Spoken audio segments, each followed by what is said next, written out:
I was raised in the small town of Dry Prong, Louisiana, as we spent many a night in the woods camping. Most of the time in the swamps around Little River. Well, one night, in 1978, we were sitting in camp listening to the sounds of the night, and watching the lightning bugs as they floated in the still air. When all of a sudden the woods came alive with screaming, not like anything I ever heard in my life. I know what panthers and wild boars sound like, but this was one sound I will never forget. We shined the flashlights out into the direction of the screaming, and what we saw, or what we thought we saw, was to say the least somewhat upsetting. My grandfather and my uncle were raised in this part of the woods, and I had never seen them afraid of anything. But this was one time that was different. We would have left right then and there, but it had rained earlier in the evening, and the road was too muddy to travel. We had to spend the night. Oh, and what a night it was. I can't remember ever being so damn scared in my life.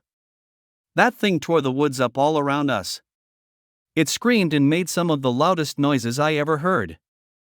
I don't think I will ever forget that night. Even as I write this, 20 years later, I can still hear it.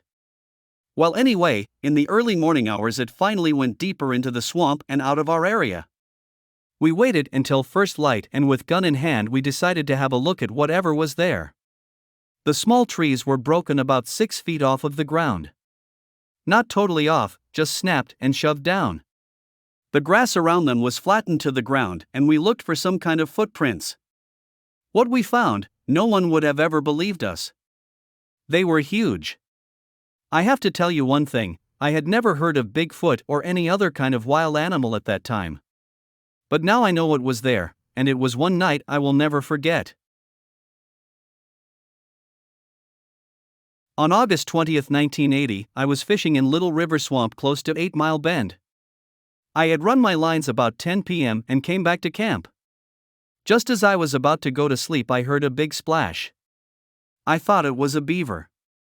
Then my dog started acting crazy. He is a 3-year-old half-pit and Catahoula cur. He is a hog-catching dog, and not afraid of anything or anyone I knew of.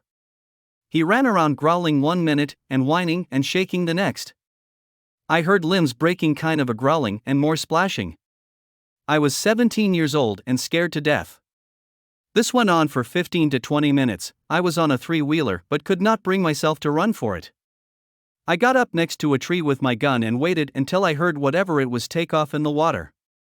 The next morning I found broken limbs 10 or so feet off the ground, and a 6-inch green cypress tree twisted and bent over.